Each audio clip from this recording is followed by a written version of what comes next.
আসসালামু আলাইকুম বন্ধুরা, স্বাগতম আমার চ্যানেলে।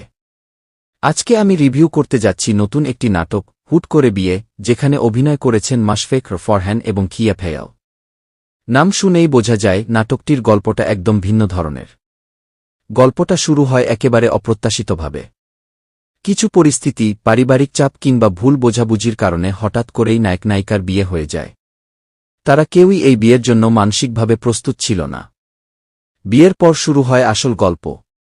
প্রথম দিকে তাদের সম্পর্কটা একদমই অস্বস্তিকর। ছোট ছোট বিষয় নিয়ে ঝগড়া, একে অপরকে না বোঝা এবং মজার মজার তর্ক, সবকিছু মিলিয়ে শুরুটা বেশ এন্টারটেইনিং লাগে। ধীরে ধীরে গল্পটা এগোতে থাকে, আর আমরা দেখতে পাই এই ঝগড়া আর দূরত্বের মধ্য দিয়েই তৈরি হচ্ছে একটা আলাদা কানেকশন। নায়ক নায়িকা একে অপরকে বুঝতে শুরু করে। ছোট ছোট কেয়ারিং মোমেন্ট, অ্যাটেনশন আর একে অপরের পাশে দাঁড়ানোর মাধ্যমে তাদের সম্পর্কটা ধীরে ধীরে ভালোবাসায় রূপ নেয়।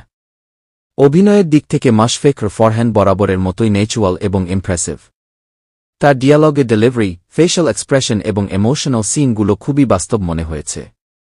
অন্যদিকে কিয়া ফেয়াল তার এনার্জেটিক অ্যাক্টিং, কিউট এক্সপ্রেশন এবং স্ক্রিন প্রেজেন্স দিয়ে নাটকটাকে অনেক বেশি প্রাণবন্ত করে তুলেছে। তার সাথে ফরহানের কেমিস্ট্রি এই নাটকের সবচেয়ে বড় প্লাস পয়েন্ট। বিশেষ করে তাদের ঝগড়ার সিনগুলো যেমন মজার, তেমনি পরবর্তীতে ইমোশনাল মোমেন্টগুলোও অনেক ভালোভাবে ফুটে উঠেছে। নাটকটির আরেকটি ভালো দিক হচ্ছে এর presentation. Background music, scene transition এবং লোকেশন, সবকিছু মিলিয়ে একটা সফট রোম্যান্টিক ভাইব তৈরি হয়েছে, যা দর্শকদের সহজেই কানেক্ট করতে সাহায্য করে।